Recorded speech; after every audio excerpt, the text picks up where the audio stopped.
Know what you said. One more time. Learning each other's love language. Say it again. Just say what you said again. I got it. Hello, everybody. My name's Logan, And I'm Jen. and this is Surprised by Marriage. Today's topic that we want to talk about is something that we've been really wanting to talk about for a while and just haven't had the opportunity to do it. And, we think it's important. Yes, it's been a game changer for our marriage. So we really have been wanting to do this video for years. Right. So, with further ado, today we are going to talk about the 5 love languages. So there is a book by Dr. Gary Chapman that you can read for more about the love languages. But the whole idea is that there are 5 love languages, and it's all about how people receive love. So just the 5 briefly is acts of service, quality time, words of affirmation, physical touch, and receiving gifts.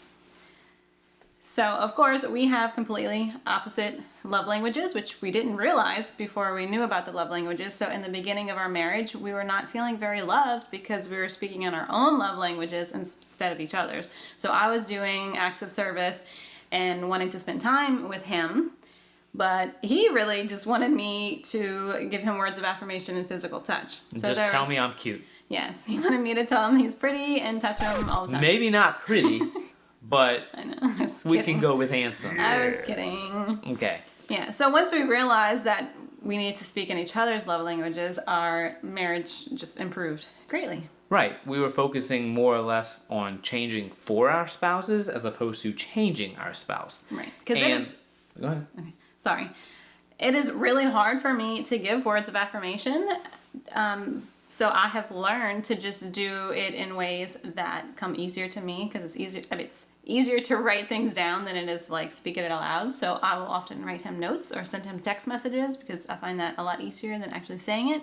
Although I am still working on actually saying it too because he really appreciates it. Mm-hmm. It is a work in progress, and it all comes down to communicating within your marriage, and this is a big part as to understanding how to communicate with your spouse And how to love them in the ways that they need to feel loved. Right. So if it's something that you've never really thought of before, as Jen just referenced earlier, the book that you can look into gives you a test at the end of it that allows you to, it breaks down and it tells you what kind of your top 2 love languages are. And you might know off the top of your head just by thinking at it. But in case you don't want to have time for the book or you just want to kind of maybe get a guess, we're just going to talk a little bit about each one and maybe see what speaks to you and something that you may have never thought of before. Let's talk a little bit about the first one, which is acts of service. Now, this love language, which is my wife's primary love language, is the one that I probably hate the most. And that's because it is basically a constant chore, for lack of a better words. Not necessarily. But this is one that your spouse feels most loved when you do things like helping around the house, taking out the garbage, cleaning the dishes, vacuuming, changing a diaper for a baby, all the above things that just make their lives easier. And, that makes sense as far as being loved and feeling loved because they don't feel that burden of doing everything their own. Right. In the beginning of our marriage, I got really frustrated with him for not taking out the garbage. And I mean, it seems kind of silly because in the big picture, there are a lot worse things he could have not done. But I wasn't feeling loved because he wasn't doing an act of service that I would have liked him to do. Right. So if acts of service is your spouse's primary love language, like I will pray for you, and hopefully, you can get through it and with some humility. The next love language we want to talk about is quality time.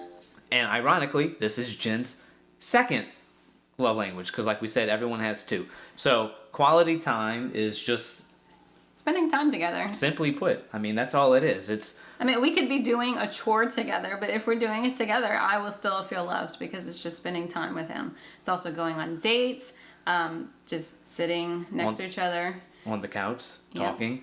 Doing a YouTube video together. Right. It doesn't matter what it is. I just like being with him. The next love language is Logan's primary one, which is words of affirmation. So this is compliments, speaking positively to him, encouraging him. And an important thing to remember is that nagging, criticizing, belittling, all of those things can be just really detrimental to your marriage especially if your spouse's love language, top love language, is words of affirmation. Right, and it's so simple to just, it's just a little bit of fuel that takes me and lets me go a long way just from hearing that. So just changing how you speak to your spouse. Right. So the next one is actually Logan's second love language, and that is physical touch. So hugging, kissing, holding hands. A lot of people would just assume that it meant sex, wanting to have sex, and it could include that, but I think it means outside of Right. that. It's an outward way of showing your spouse that you're there and you're loving for them just by just connecting in ways that, like she said, aren't Physical. so intimate, but just complimentary. And so, yeah. And the last love language that we want to dive into is gifts. Receiving gifts. So Receiving this is the gifts. one that isn't really either one of us, but that would, some ideas is to, like, the men could bring flowers home from work for their wives. The wives could pick up a special treat at the store for their husbands, just giving actual gifts. So Christmas, anniversary, birthdays, like those would be really important to someone whose love language is receiving gifts. Right. And there's nothing wrong with that. It doesn't mean that you're just strictly sold on material possessions or anything like that. Right. It just is another way of being loved. And, Right, because you wouldn't even have to spend money necessarily on a gift. and unlike acts of service, which what we said earlier, gifts is actually not that bad of a hard one. It's pretty easy. You know, Yeah, hey, that's here's some candy. Why can't she just do that? But anyway, I digress. So learning each other's love languages was such a simple thing for us, but it made all the difference in our marriage because it improved the way we communicated. It helped us feel more loved. It just improved our marriage in so many ways. And it was just a simple thing to learn. Right, and so that's all we want to do with this video is just shine a little light on the subject and hopefully reveal something that you didn't even think about in your marriage, and hopefully thinking about the 5 love languages and what speaks to your spouse and what speaks to you will allow you to figure that out. And it's okay, talk about it.